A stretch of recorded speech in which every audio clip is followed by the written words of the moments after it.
afin que tu fasses de nous des hommes et des femmes spirituels engagés, déterminés, pas pour paraître, mais plutôt pour être tes témoins encore dans ce monde qui s'égare, afin que nous puissions prêcher ta parole qui est la bonne nouvelle du salut des âmes. Que ton nom soit béni ce matin, notre Père. Au nom de notre Seigneur et Sauveur Jésus, nous avons ainsi prié. Amen. Amen. Adorer Dieu en esprit n'est pas suffisant. Parce que il faut l'adorer en esprit et en vérité. Et nous sommes confrontés à beaucoup de mensonges. Le mensonge de Satan est entré dans tous les coins dans ce monde et quelquefois aussi, cela fait étalage même dans les assemblées des enfants de Dieu. Voilà pourquoi même la prédication de l'évangile, c'est la prédication de l'évangile de la vérité.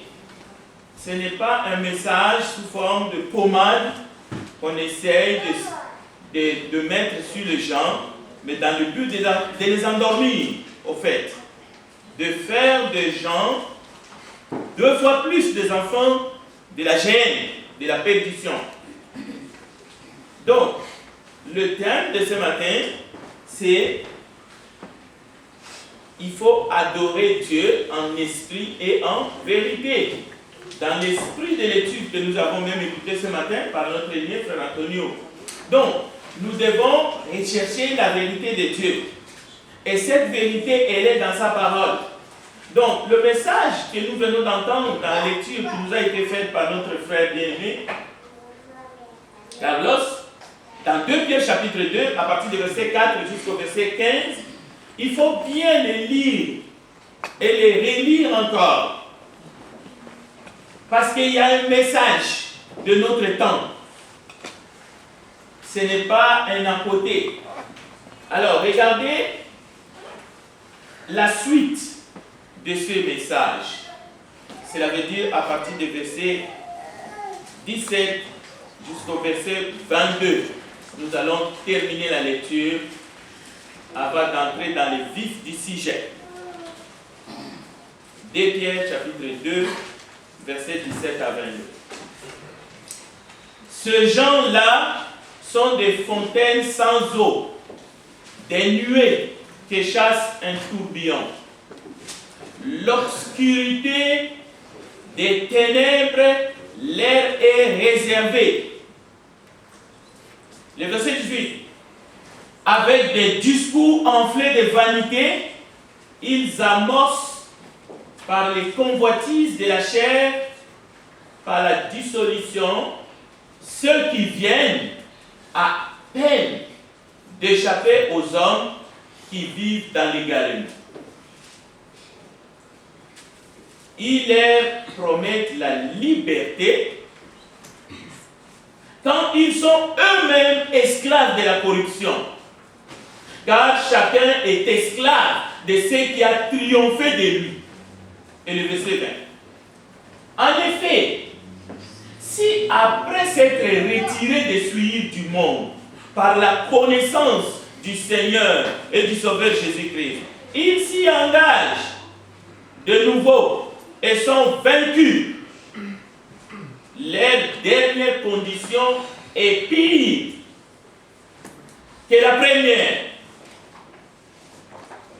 Car mieux valait pour eux n'avoir pas connu la voie de la justice.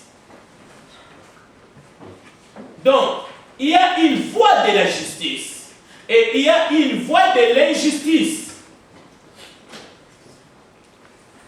Le message de l'évangile qui fait que nous sommes ici, qui fait que nous sommes venus avec nos âmes, c'est un message de justice de Dieu. Ce n'est pas de la discrimination. Ce n'est pas même des droits humains.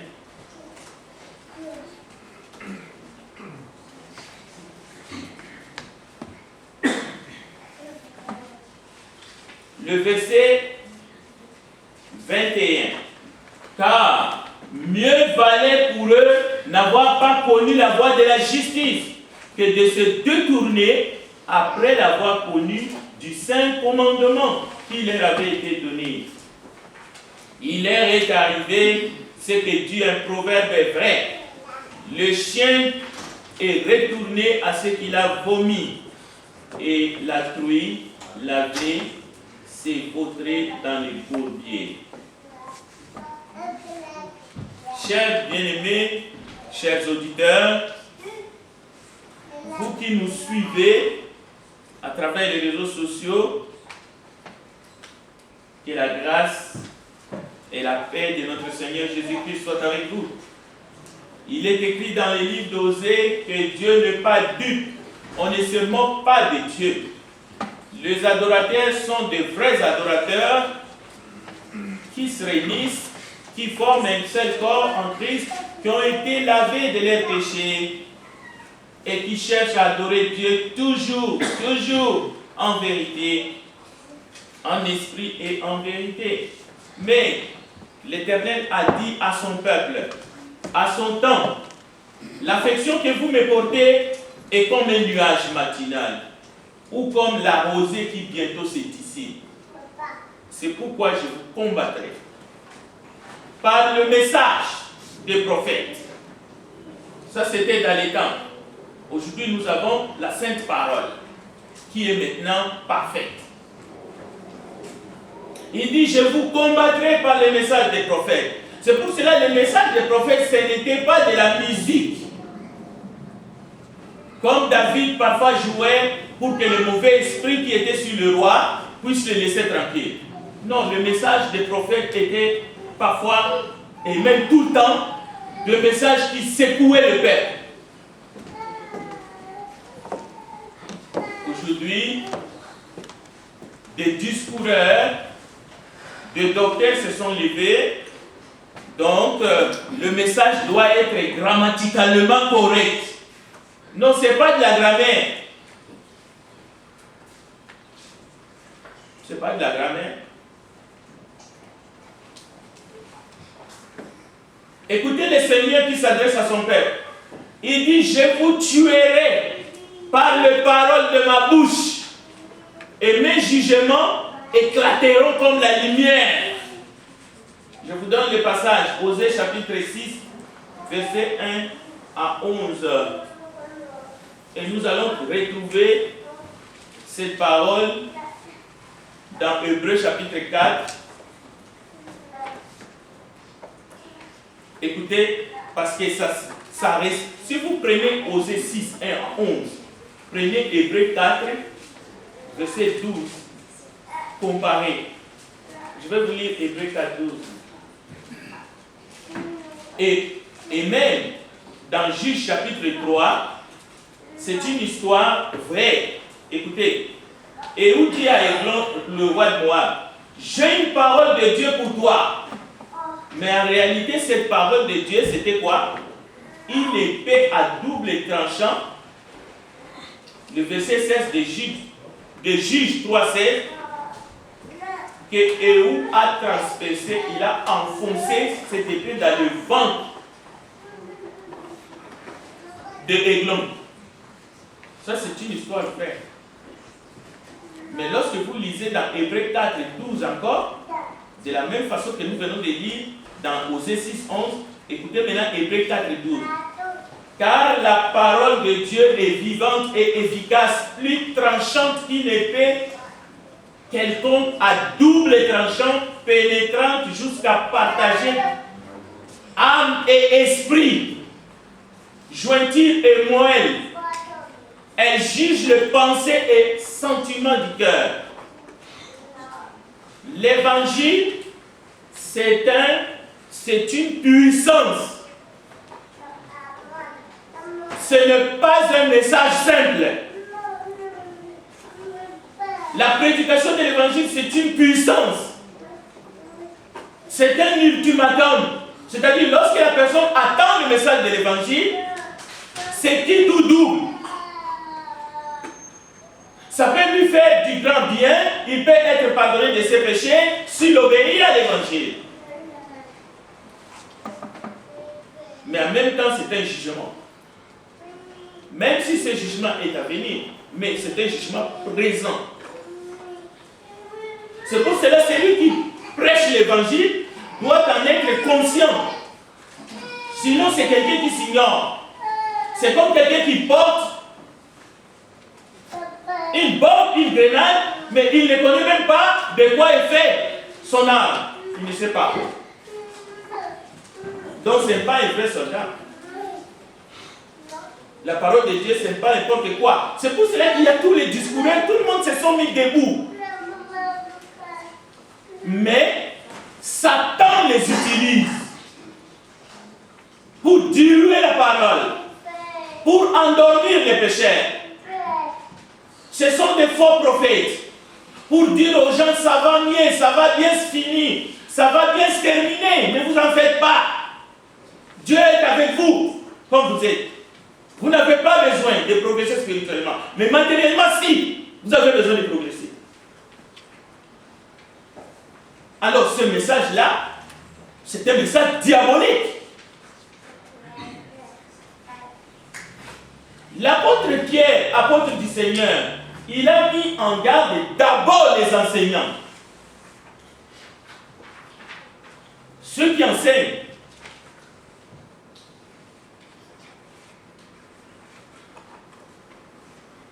Des enseignants qui enseignent le mensonge.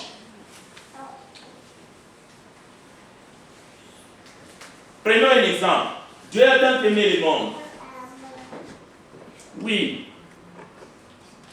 Dans quelle mesure Dieu a tant aimé le monde? Il faut expliquer ça.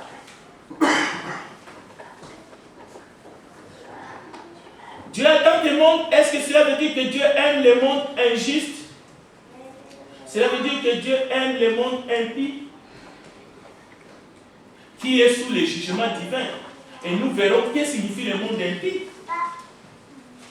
Est-ce que cela veut dire que Dieu aime le cosmos? Tout ce que Dieu a créé, les montagnes, les rivières, les hommes et les femmes, ces créatures innocentes, à son image, à sa ressemblance.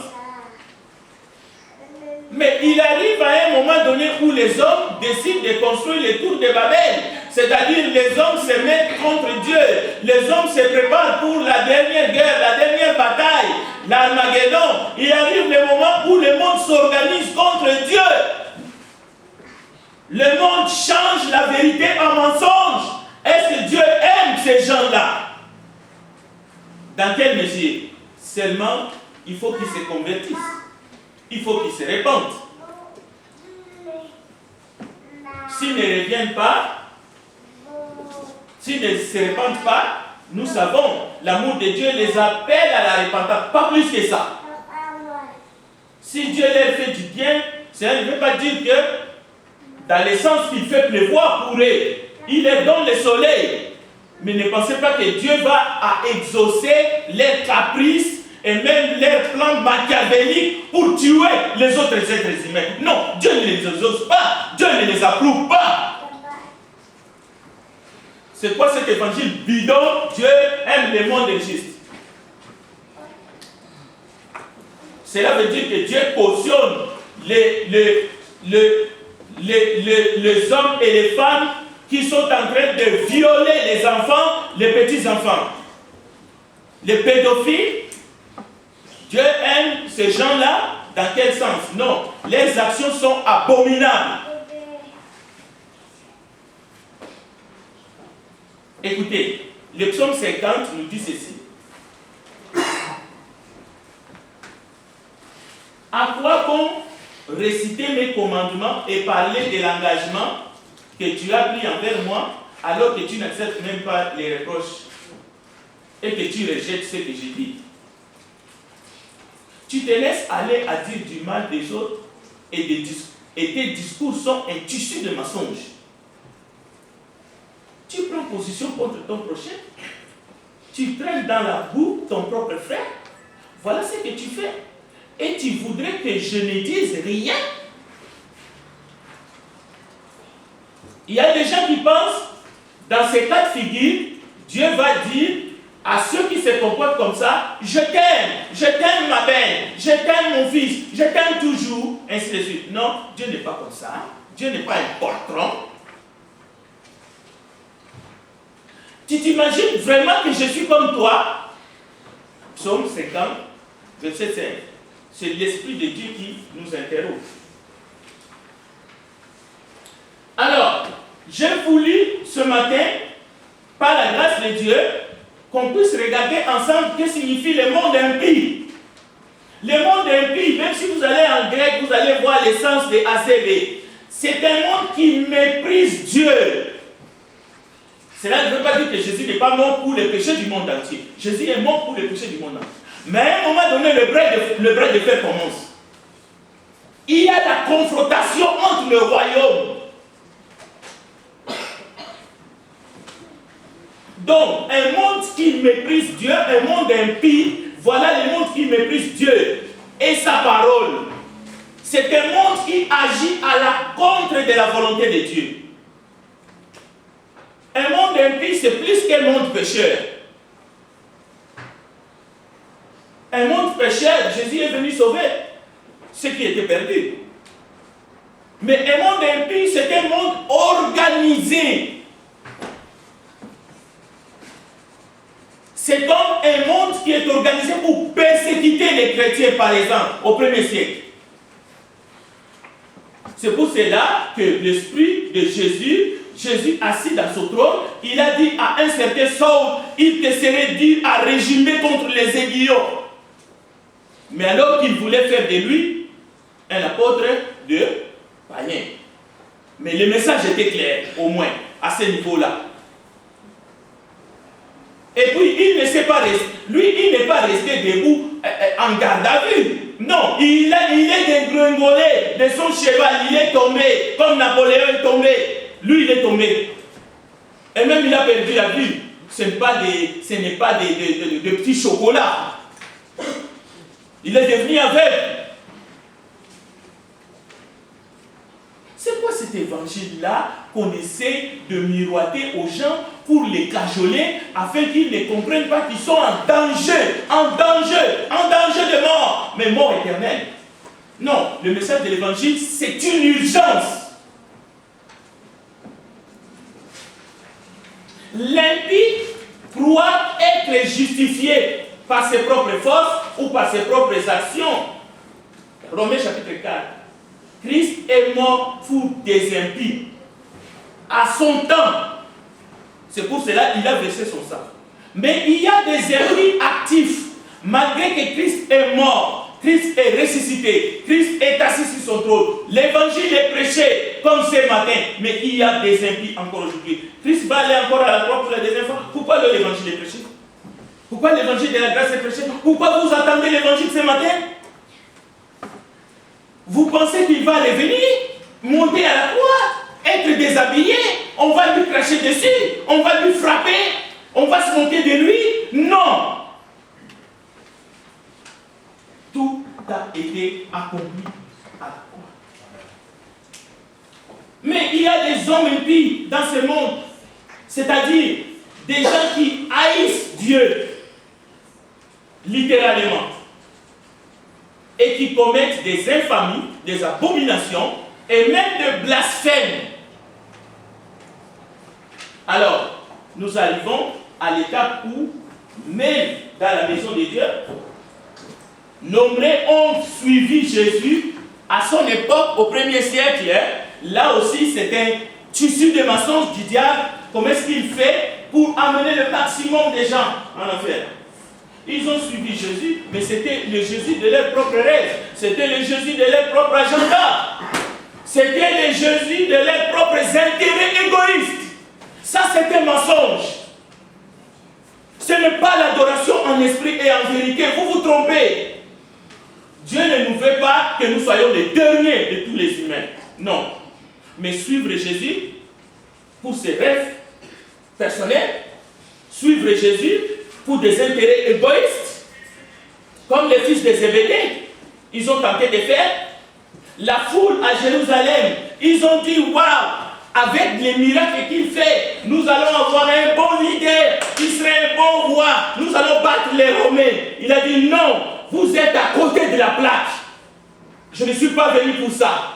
Il est allé dans le désert.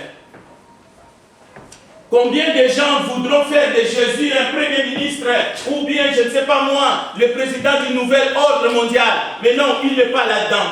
Ça, c'est les œuvres des hommes. Alors, tous ceux qui ont essayé de suivre le Messie, tous ceux qui attendaient le Messie pour des raisons qui sont, et même pour des biens temporaires, ils se sont rendus compte que Jésus n'est pas manipulable. Et toute personne de bonne volonté, de bonne foi, peut comprendre ce que je suis en train de dire. Il ne répond pas aux caprices et aux désirs des humains, n'importe comment. Vous savez que vous avez déjà prié, vous avez déjà gêné, vous avez déjà gémi, sans être exaucé. Mais ce n'est pas parce qu'il ne vous aime pas. Seulement qu'il n'est pas manipulable. Jésus n'est pas venu pour faire sa propre volonté. S'il n'est pas venu pour faire sa propre volonté, pourquoi viendra-t-il pour faire ma volonté? Même si elle n'est pas mauvaise en soi. Je veux juste, Seigneur, que j'aille quelque chose sur la table. Je veux juste que je puisse me mettre debout, un petit peu propre, soigné, et que je puisse faire ta volonté. Mais si je veux faire de moi un magnant, mais gloire à son nom, mais il faut que je travaille pour. Donc, Jésus est venu pour mourir et donner sa vie en rançon. Pourquoi? À cause de l'inimitié qui était entre le Père et la race humaine, suite au péché. C'est clair et net.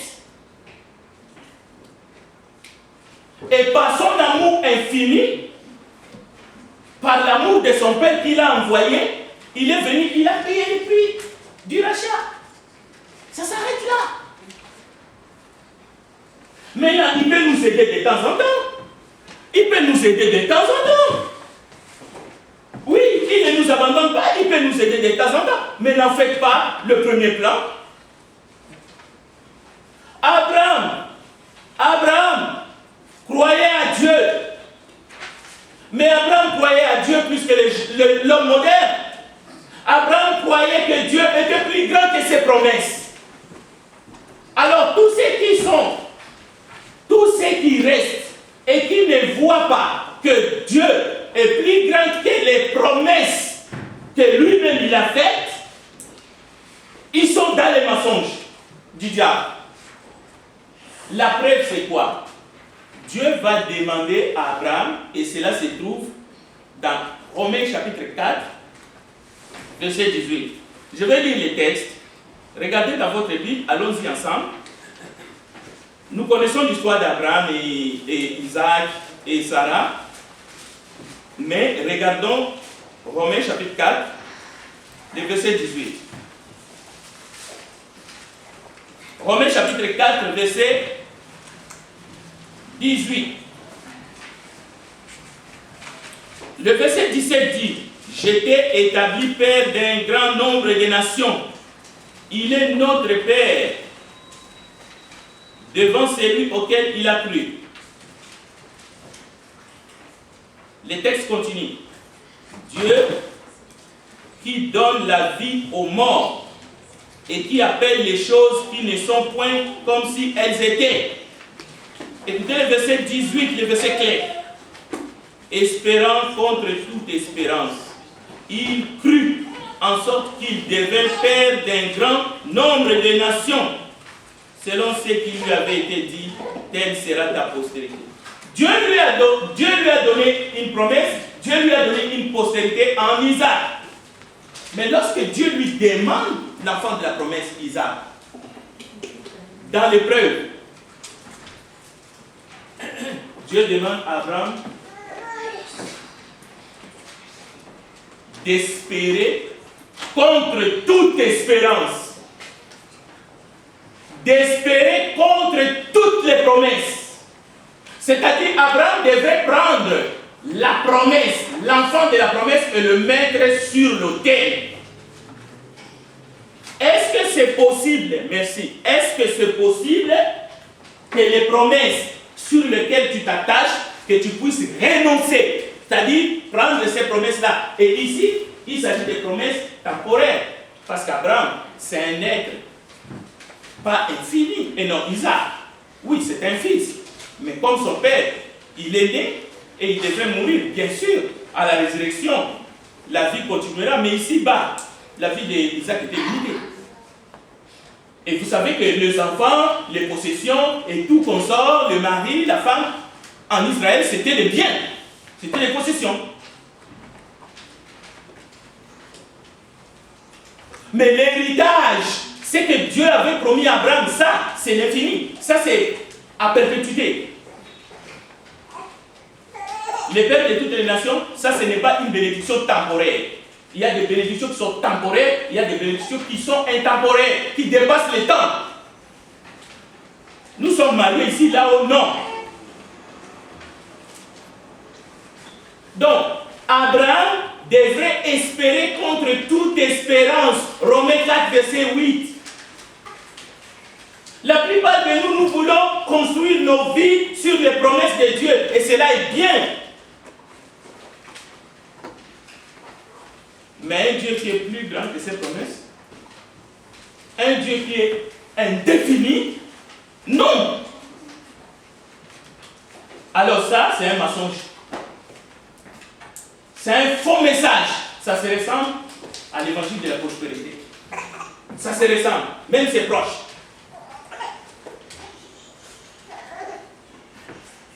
Dieu peut réaliser les projets, mais les desseins de Dieu pour chacun de nous ici, ça dépasse la durée de notre vie étant dans ce monde et étant dans ce corps. Voilà la vraie aspiration d'un enfant de Dieu qui ne se laissera pas bousiller, devenir une sorte de traînée à cause des événements qui se succéderont dans ce monde. Jamais il tombera dans l'orgueil, dans l'arrogance, dans le mépris des autres. Jamais. Jamais il tombera dans la jalousie. Mais de quoi?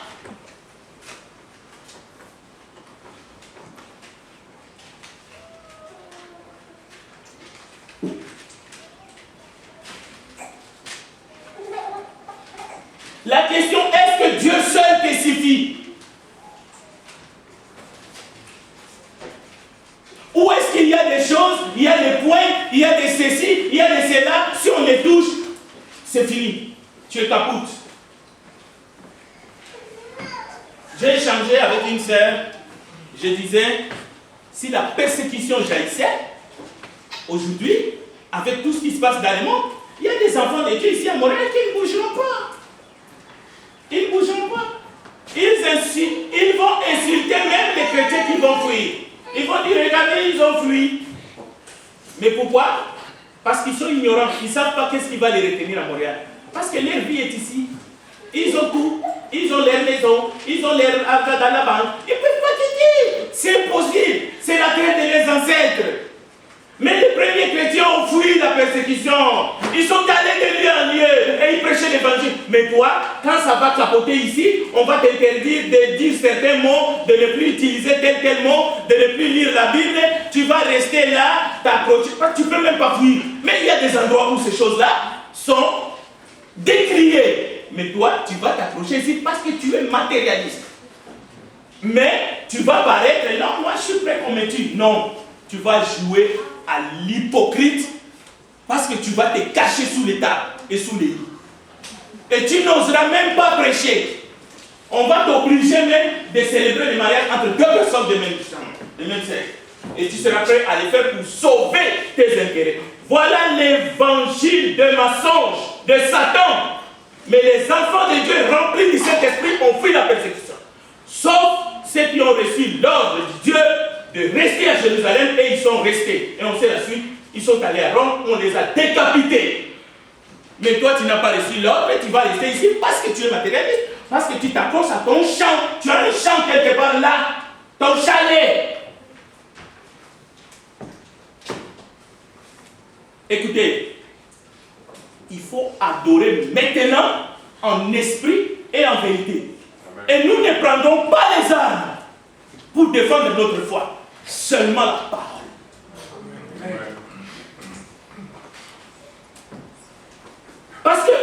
on nous parle de la foi, les cultivateurs croient. Les cultivateurs croient qu'il y a un être suprême qui lui enverra les pluies, la pluie de l'arrière-saison. Et ça continue.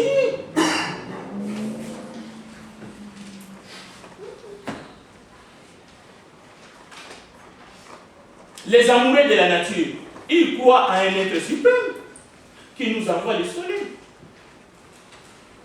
Il faut protéger la nature. Mais allez-y un peu plus loin, il vous dira non. Moi, je ne crois pas à Dieu, moi. Il ne croit pas à un Dieu unique qui décide du début et de la fin. Non, il ne croit pas. Mais lui, le pêcheur, il sait comment capturer le poisson. Il croit à un Dieu de la mer, à Marseille.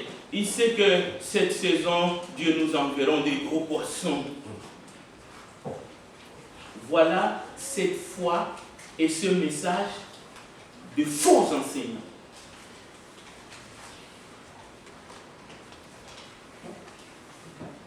Enfants de Dieu, nous devons nous réveiller parce que les temps sont mauvais.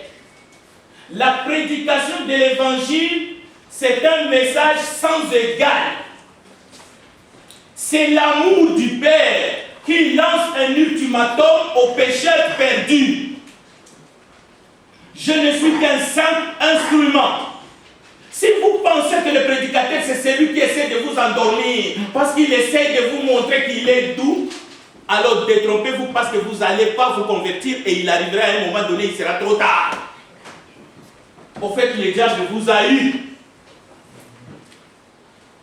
Ce sont des hypnotiseurs. Ce n'est pas des prédicateurs de l'évangile.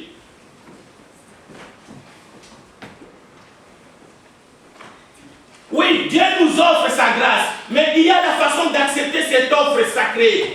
Il faut se repentir, il faut croire, il faut confesser ses péchés, il faut confesser les noms du Seigneur Jésus.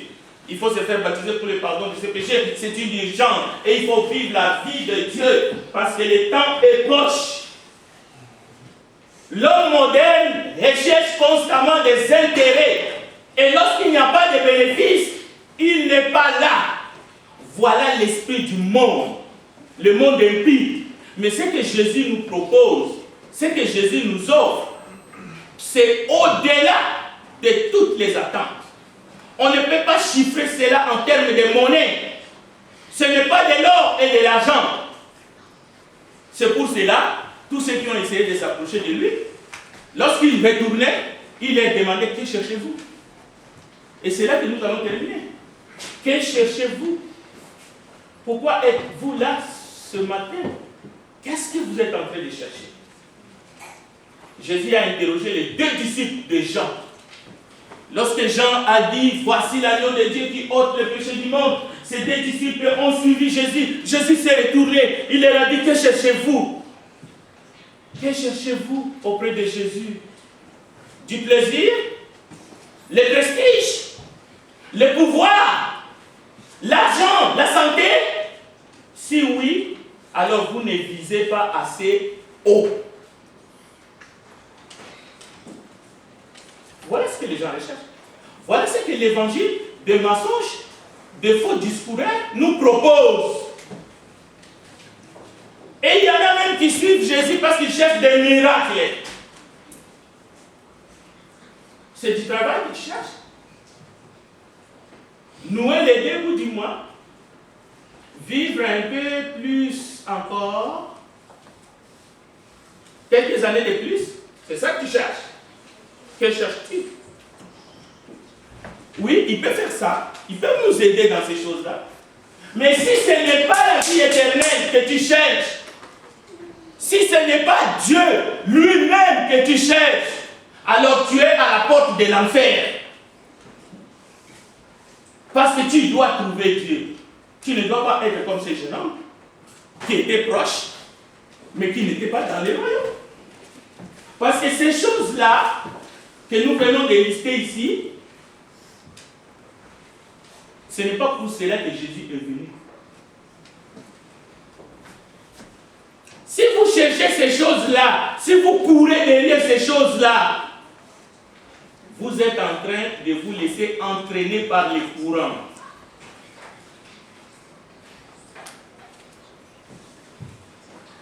On n'a pas besoin de rechercher ces choses-là, mais Jésus l'a dit. Jésus a dit, cherchez premièrement le royaume des cieux et sa justice. Tout le reste vous sera donné. Mais pas cash.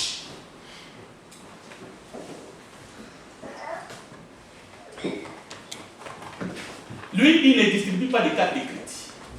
Les églises dénominationnelles qui distribuent des cartes de crédit, qui essaient de faire croire aux gens, il faut avoir la foi, il faut avoir la foi, c'est votre foi. Même les justes vivront par la foi et tronqués. Mais l'essentiel, non. Les philosophes ont parlé de la satisfaction personnelle, non.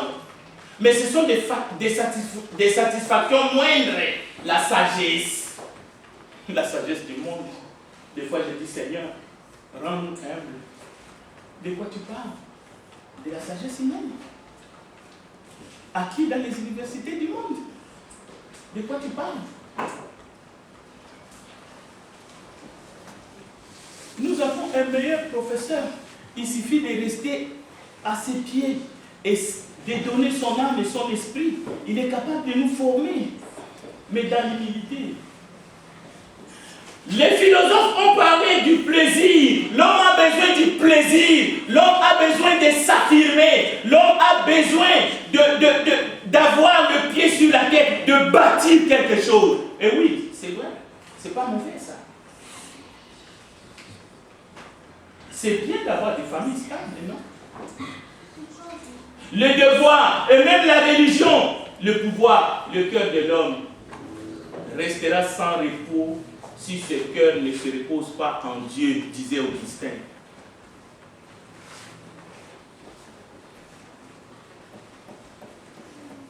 Si ton cœur ne trouve pas Dieu, si ton cœur ne se repose pas en Dieu, tu seras sans repos, quels que soient tes millions et tes milliards.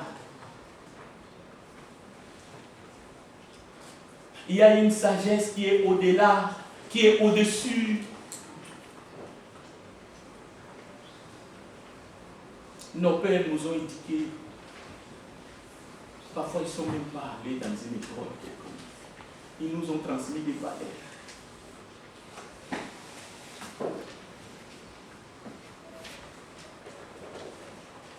Écoutez, ce matin, nous allons faire un examen de conscience. Comment Jésus prêchait la bonne nouvelle? Ce n'était pas avec des longs sermons comme ce matin. Il y a des jours où il faisait ces sermons longs, comme à la montagne. Mais très souvent, c'était par 4 mots ou 5. Répentez-vous. Si vous ne croyez pas en moi, vous mourrez dans vos péchés.